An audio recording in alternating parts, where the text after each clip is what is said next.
Maksud saya setiap orang yang ditetapkan sebagai tersangka itu pasti kan ada dasarnya gitu. Dasarnya adalah bahwa dia sudah melakukan satu perbuatan yang memang dikualifikasi sebagai pelanggaran atau kejahatan gitu. Dilihat dari terminologinya kan pengawas kan, mestinya memang mengawasi gitu. Iya, mengawasi kelakuan, disiplin, moralitas, kan gitu semuanya harus diawasi gitu. Mestinya seperti itu. Tapi ini ya kita kecewa lah kita ini ya. Kerja KPK itu pekerjaan salah satunya adalah pekerjaan eksekutif, iya gitu ya kan. Iya. Tetapi seharusnya dilakukan oleh ya kita punya punya bayangan ideal KPK pada awal-awal didirikan itu loh. Nah, itu kan kelihatan gitu. Salah satunya adalah dia tidak ditempatkan di bawah kekuasaan manapun gitu.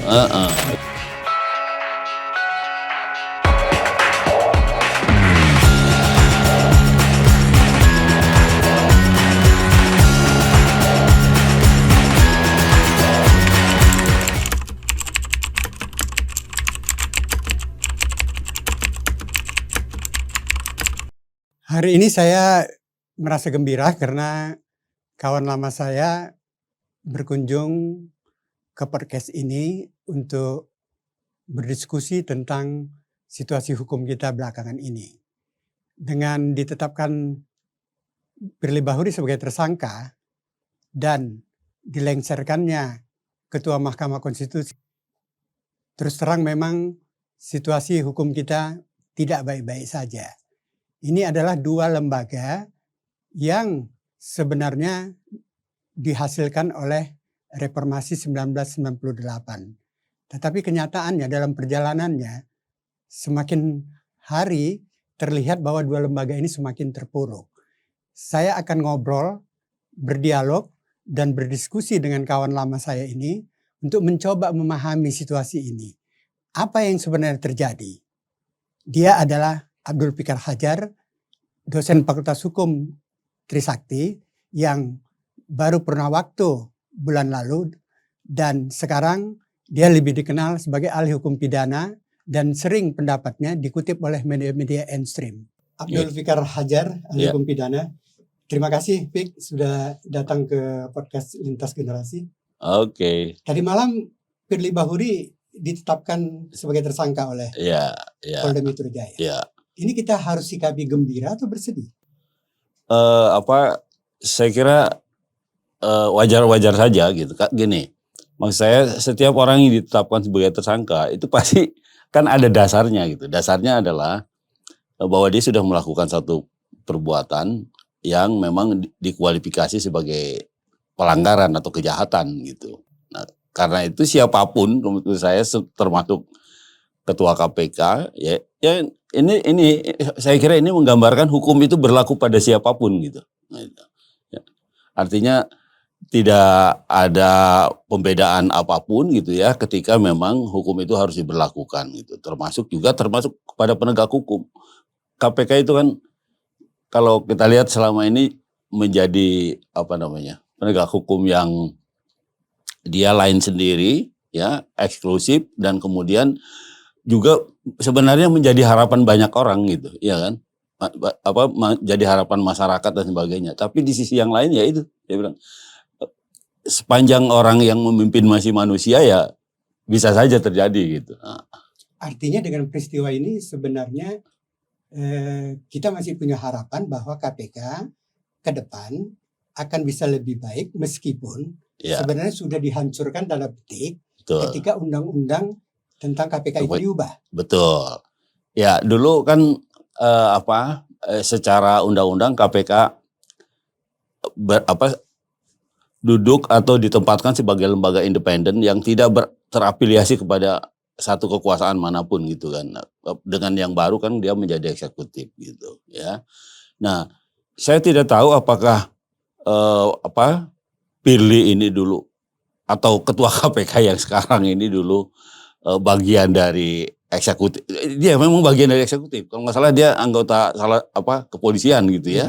Nah, cuma kemudian walaupun sudah lama di situ dan kemudian ini, nah saya saya juga nggak paham ya kenapa dia bisa tidak menghilangkan nilai-nilai KPK-nya gitu loh. Ini kan sama menurut saya kembali ke habit yang lama gitu. Perbuatan dia yang lama ya kemudian diulangi lagi pada posisi yang sekarang, dan ini jadinya seperti sekarang gitu. Kan maksud saya tidak hanya pribadinya yang jatuh, tetapi secara kelembagaan KPK juga terjolimi gitu. Artinya ada pengaruhnya gitu pasti. Oh, Nah iya. itu yang berat tuh itu loh kalau menurut saya. Kayak kemarin dia bikin konferensi pers, dia bilang ada perlawanan balik dari koruptor. Iya kan? Iya. Nah itu kan ini aja menurut saya mencari-cari gitu. Itu kan gini, perlawanan balik dari para koruptor dan sebagainya. Ya sangat mungkin gitu. Tetapi maksud saya juga kembali kepada perbuatan insan KPK sendiri kan begitu. Kalau tidak ada perbuatan yang mungkin ditarik-tarik menjadi satu tindak pidana kan juga orang kesulitan juga untuk mendorong dia ke sana gitu. Untuk dipaksakan. Untuk dipaksakan. Ini memang kelakuannya seperti itu gitu. Maksud saya ini habit lamanya kalau menurut saya kambuh gitu. Nggak boleh lihat orang dengan kekuasaan yang penuh, lihat mereka yang kelihatannya ini ya timbul itu insting memeras itu timbul gitu. Nah, saya kira ini penyakit dari kekuasaan yang agak sulit dihindarkan memang gitu. Ini kan dia dulu Kapolda kan di NTB kan. Betul. Ya kan? Di situ juga kan ada kasus tuh yang berkaitan dengan mantan gubernur yang sekarang gabung ke Jenderal Majdi itu ya. Kan? TGIP. Ya kan? Artinya ini maksudnya habit dia di kepolisian atau habit apa maksudnya? Iya, maksud saya itu. Artinya, itu tadi orang yang punya kewenangan besar, bahkan orang bilang menentukan juga hidup seseorang ketika berurusan dengan instansi kepolisian itu loh.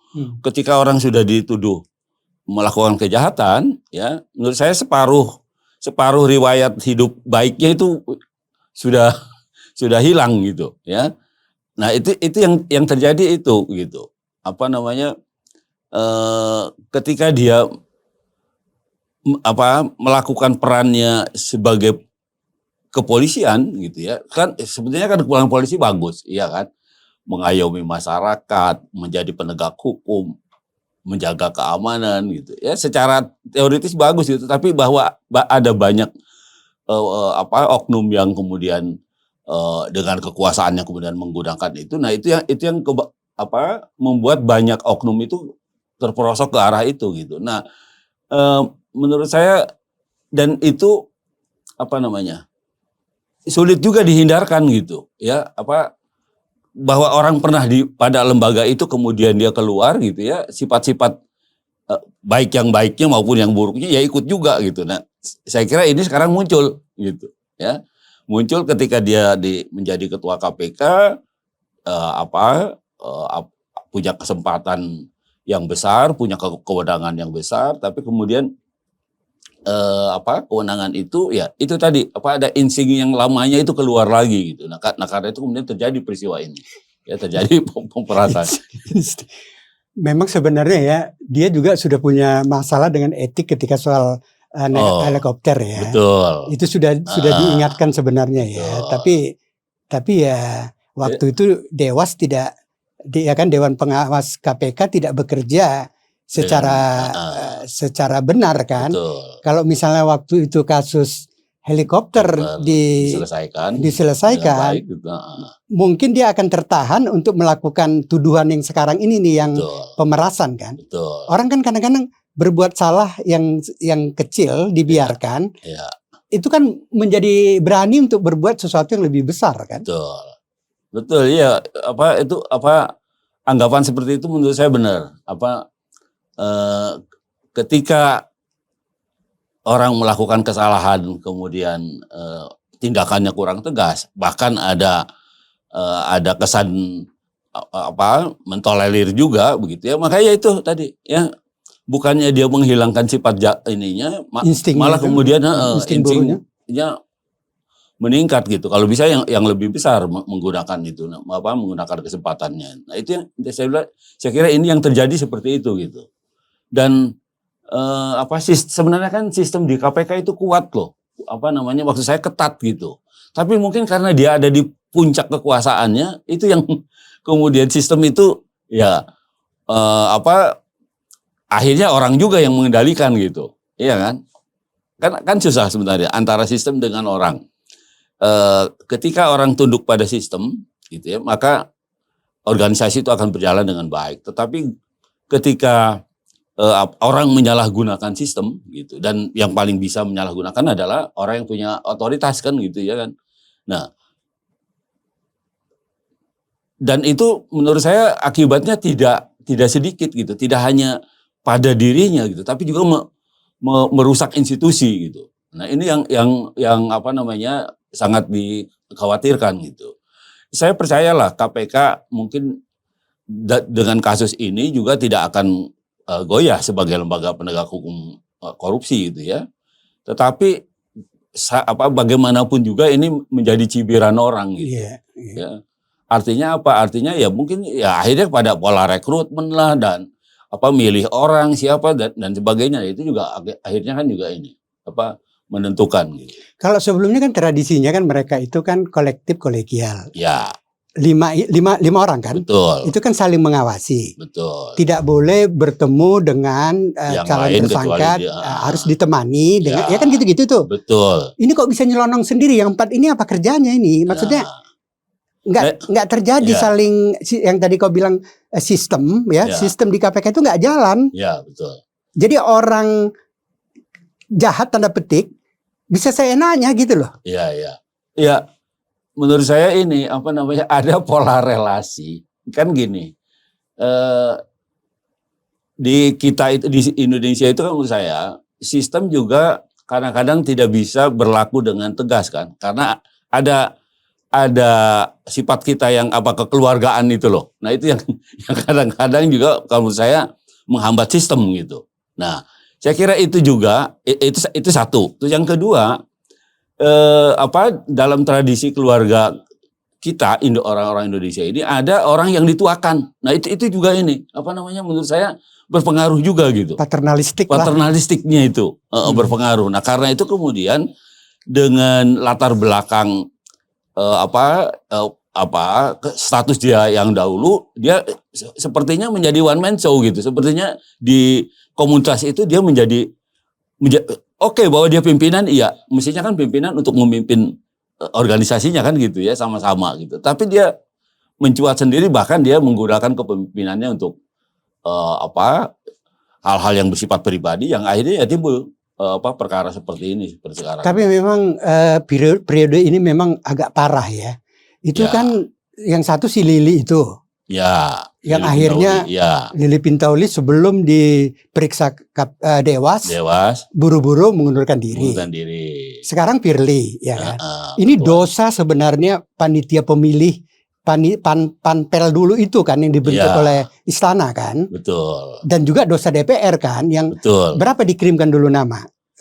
Kali 2 ya? Kali 10. 10 kan. Yang terpilih ini kan sadis banget kan, dua-duanya berkasus, gagal gitu, pilihan yang gagal gitu sebenarnya. Dan yang memilih ini kan ada dari universitas, termasuk dari Sakti itu, Yenti Ganarsi. Ya kan dia ikut memilih. Termasuk yang psikolog dari UI itu si Hamdan Mulik siapa itu? Siapa namanya? Adalah yang. Ya kan, yang selalu itu dipakai oleh pemerintah, jadi pansel kan. Dan KPK nggak ngomong, mereka nggak bertanggung jawab gitu loh. Si Hendardi termasuk yang milih. Iya benar-benar. Maksudnya mereka nggak muncul ke publik minta maaf gitu loh, mengatakan maaf bahwa kami dulu salah memilih. Kan 10 orang itu yang diajukan ke DPR itu kan asumsinya itu kan semuanya yang terbaik. Lalu DPR disuruh memilih setengahnya. 5 kan gitu tuh. Gak taunya dari 5, 2 bobrok kan. Betul. Artinya hampir separuhnya gagal. Separuhnya ya. Sadis ya. Iya ya bisa juga ya, artinya dimulai dari panpel yang memilihnya gitu ya. Mestinya juga harusnya dari orang-orang yang memang karakternya kuat gitu. Ya, mungkin saja mereka yang sekarang ini juga dulunya performanya bagus gitu kelihatannya ya kan. Mungkin ya. Tapi kan sebenarnya bisa dilihat track record kan sebenarnya. Itu yang seharusnya menjadi acuan yang paling utama gitu. Ya. Coba kita kembali ke fungsi Dewas ya. Ini kadang-kadang kita jadi bertanya, sebenarnya ada gunanya nggak sih Dewas itu? Ada faedahnya nggak? Jangan-jangan justru dibentuk Dewan Pengawas di KPK itu ya justru untuk menutupi atau melindungi ya pelanggaran-pelanggaran etik yang ada selama ini. Karena kebanyakan di Indonesia ini kan kelembagaannya lemah ya. Kita secara institusi ya memang sangat lemah gitu loh. Artinya membangun institusi yang benar itu sampai sekarang kita nggak berhasil gitu. Jadi didirikan institusi tapi malah tidak berfungsi. Dewas ini sebenarnya ada fungsinya nggak sih untuk menjaga marwah, etik, disiplin komisioner KPK? Saya kira kasus pidananya Firly ini menjadi indikasi bahwa sebenarnya peran Dewas itu hampir tidak ada gitu. Ya, maksud saya kalaupun ada menjadi pembenaran saja gitu. Sebaiknya dibubarkan kalau begitu. Mestinya seperti itu. Padahal yang diisi oleh orang-orang yang katanya punya integritas, pujaan publik. Kan itu ada itu mantan hakim yang katanya anti korupsi. Siapa itu yang ya kan? Ibu apa itu ya kan? Yang mantan hakim itu loh. Ya, terus kemudian dulu ada Artijo Alkotsar. Ya kan, tapi sudah meninggal dunia. Terus ada siapa yang bekas jaksa itu yang Panggabean Tumpak. Ya kan? Itu kan di mata publik mereka itu dipuja-puja seolah punya integritas tinggi apa segala macam. Nyatanya begini loh coba. Nah, menurut saya kesalahannya kita memilih orang tua yang energinya sudah habis gitu sebenarnya. Maksud saya energi baiknya itu kan orang-orang tua semua kan di Dewas itu. Nah, menurut saya dia tinggal kalaupun ada di dalam pikirannya itu pikiran permakluman. Udahlah itu lebih banyak begitu kan orang tua kan. Kalau menghadapi anak-anak yang nakal itu biasanya orang tua ya udahlah itu kan memang ininya seperti itu. Nah, menurut saya mestinya Dewas itu diisi oleh orang-orang yang memang masih punya perspektif yang bagus gitu, yang masih tegas, masih punya sikap yang keras gitu. Ya mestinya diisi oleh orang-orang seperti itu. Nah, karena itu ya nggak salah juga. Itu kan bisa orang muda, bisa orang tua kan begitu. Ya saya tidak mendiskreditkan bahwa yang sekarang ini karena tua semua itu. Saya nggak sampai ke sana gitu. Maksud saya ternyata ya yang dari LIPI pun nggak ada suaranya. Iya si Haris siapa itu si Najarudin siapa ya itu si Haris siapa ya itu. Yang itu dari pun nggak pernah bersuara, nggak ada. Itu lebih muda ya. Iya, mestinya dia yang jadi motor sebenarnya. Ya walaupun bukan berasal dari disiplin ilmu hukum, tapi kan dia ngerti gitu. Itu kan soal kelakuan, ya kan soal perilaku gitu. Nah mestinya dia ini, tapi yang nggak ada sepertinya Dewas itu ditempatkan hanya untuk mendampingi yang baik-baik saja gitu, bukan pengawas gitu. Padahal kalau dilihat dari terminologinya kan pengawas kan, mestinya memang mengawasi gitu. Iya, mengawasi kelakuan, disiplin, moralitas, kan gitu semuanya harus diawasi gitu. Mestinya seperti itu. Tapi ini ya kita kecewa lah kita ini ya. Orang-orang tua yang selama ini kita anggap, kecuali yang si dari LIPI itu ya, yang siapa sih namanya Haris? Aduh, lupa. Iya kan? Iya kan? Ini kan yang orang-orang tua ini kan nggak ada pengaruhnya gitu. Cuma jadi status saja itu yang kadang-kadang kita berpikir bersyukurlah Artijo tidak terlibat terlalu jauh ya. Mungkin. Artinya kalau dia masih hidup dia ngotorin tangannya dengan menjadi pelindung yang begini kan Dewas sekarang ini dia nggak mau jadi pelindung dari kelakuan buruk komisioner karena dia tidak berani kemarin malah dia bilang kita nggak punya wewenang untuk memaksa Firly untuk datang memenuhi panggilan dia. Coba bagaimana coba? Nah, Coba. iya, makanya menurut saya sih sebenarnya kan begini, dalam satu organisasi itu pola relasi antar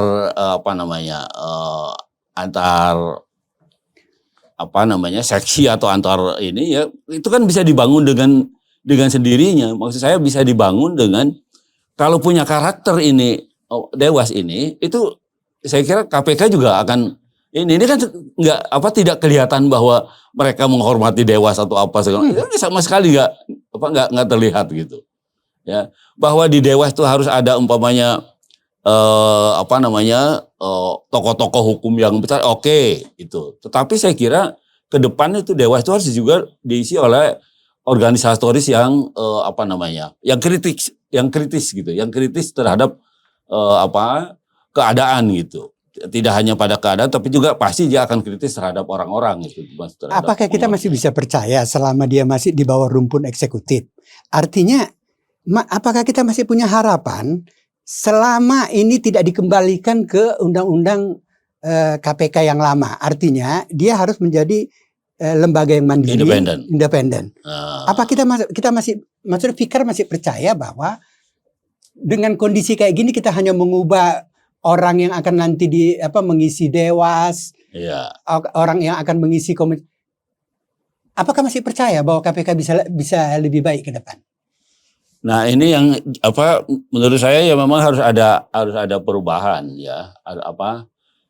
Saya tidak percaya penuh bahwa kalau KPK masih menjadi bagian dari bahwa kerja KPK itu pekerjaan salah satunya adalah pekerjaan eksekutif, iya gitu ya kan. Yeah. Tetapi seharusnya dilakukan oleh kita punya bayangan ideal KPK pada awal-awal didirikan itu loh. Nah, itu kan kelihatan gitu. Salah satunya adalah dia tidak ditempatkan di bawah kekuasaan manapun gitu.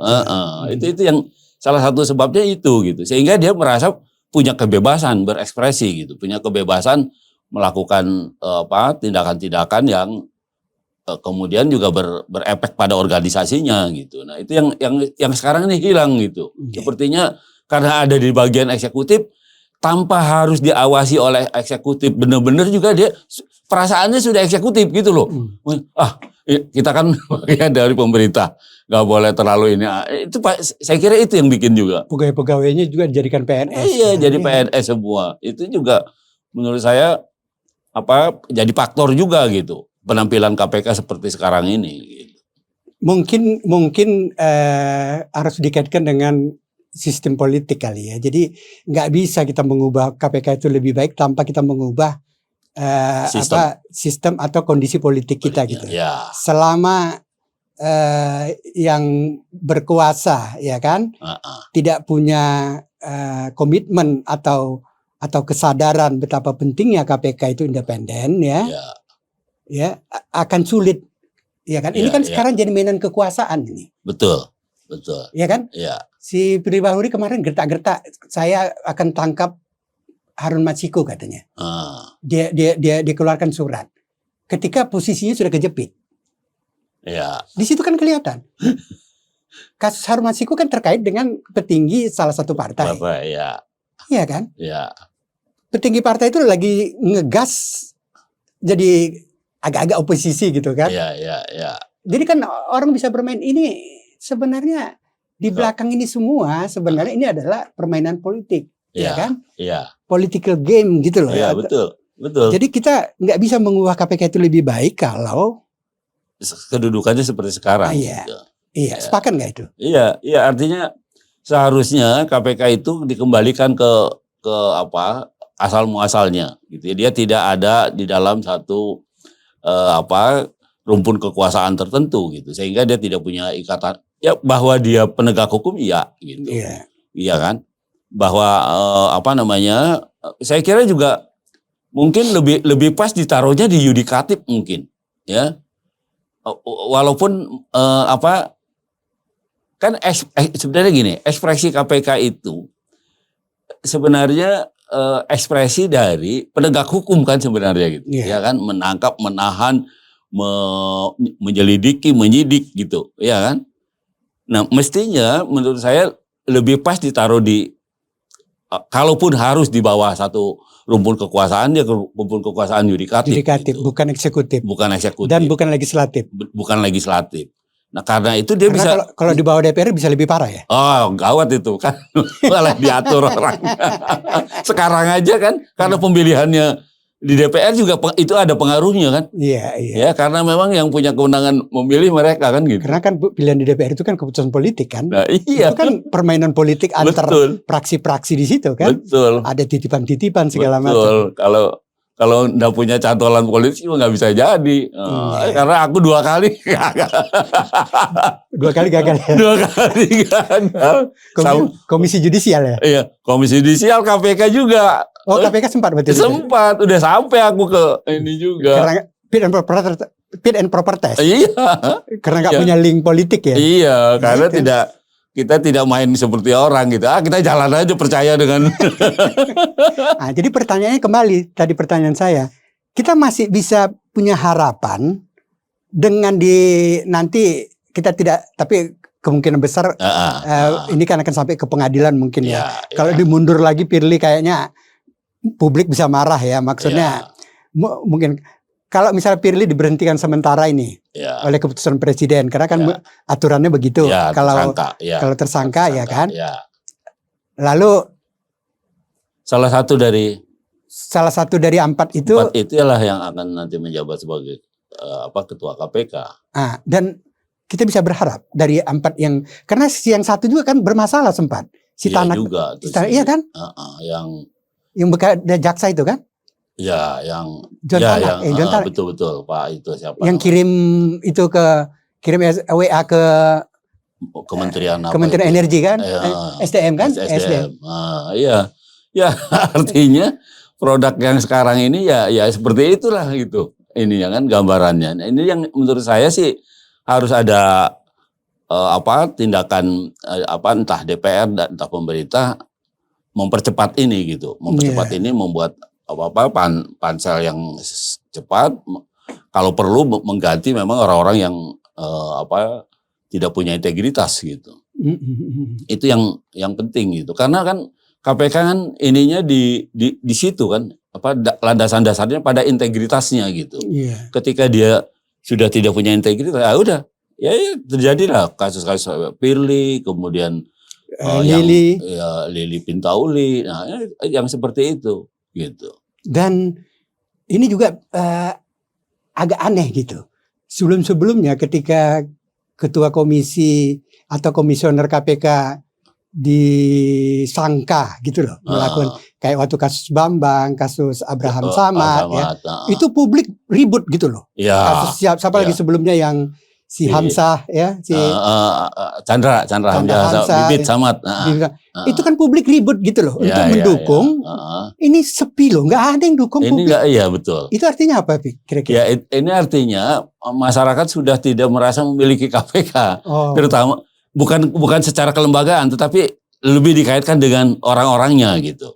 Tetapi secara kelembagaannya kita harus akui harus ada, dan masyarakat juga masih menyenangi gitu. Tapi ketika ini seperti ini, masyarakat sudah cuek aja gitu. Udah biarin aja lah, mau ngapain gitu ya kan. Atau masyarakat juga kesadaran hukumnya atau perasaan keadilannya, itu orang memang bersalah gitu loh. Jadi nggak perlu didukung gitu. Iya betul. Jangan itu. Begitu, kan? Iya, bisa ditafsirkan seperti itu. Itu dengan tidak ada reaksi apa-apa, ya artinya ya udah biarin aja, kalau memang mau dihukum ya dihukum saja gitu. Kalau dulu kan kasus Bambang dengan Abraham, itu ada civil society yang mau bisa menggerakkan orang kan? banyak gitu. Ada guru-guru besar hukum yang ikut turun juga. Ini nggak adil sama sekali.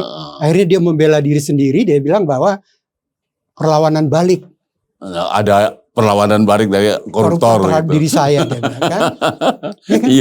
Iya betul. Artinya hanya dia yang mengatakan begitu. Kalau mungkin dia didukung oleh orang seperti zamannya Samad dan Bambang dulu, ya mungkin orang percaya gitu, ya kan.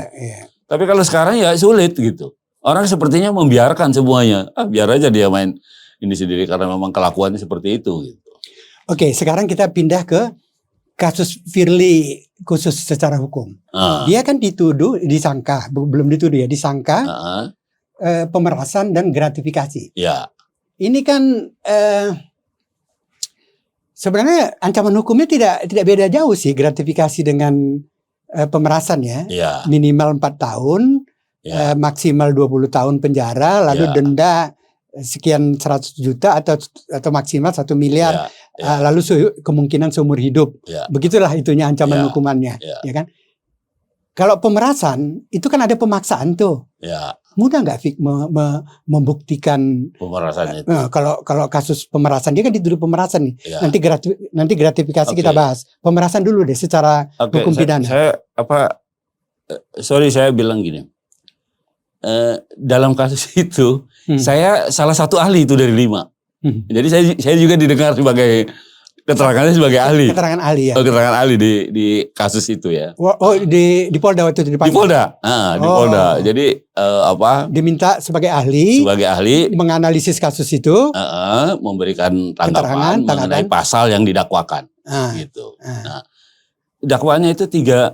Sebenarnya itu pasal yang paling depan bagi KPK untuk tidak bisa dilanggar sebenarnya. Dakwaannya pasal 35 itu ini. Orang KPK itu ya komisioner atau tidak boleh bertemu dengan siapapun yang ada urusannya dengan KPK. Baik berperkara maupun ada kaitannya. Itu yang ini. Jadi itu sangat longgar gitu. Bukan longgar, malah ketat gitu. Artinya pembuat undang-undang menyadari bahwa kewenangan KPK yang begitu besar sampai ketemu orang pun nggak boleh. Sebenarnya itu yang mau dijaga itu sebenarnya. Itu di Undang-Undang KPK kan? Iya, itu Undang-Undang KPK pasal 35 itu. Ya. Nah, itu yang menurut saya itu pasal yang paling ketat mengawasi. Nah, kenapa pasal itu lahir? Ya karena pembuat undang-undang saya kira ini ada kesadaran lebih dulu. Ini gawat ini kalau orang punya kewenangan besar seperti ini tidak dibatasi seperti ini, dia bisa kemana-mana. Ini bertemu aja belum sampai ada pemerasan, belum sampai ada pemaksaan, belum sampai ada apa, bertemu aja sudah ada hukumannya. Ya, itu pasal 35 kalau salah, 35 36 di sini. 36. Tapi sanksinya apa itu kalau dia melanggar pasal? Sanksinya 65 tahun. Pemberhentian pasti itu. Demikian tadi perbincangan saya dengan Abdul Fikar Hajar, ahli hukum pidana dari Universitas Trisakti. Semoga bermanfaat. Wassalam.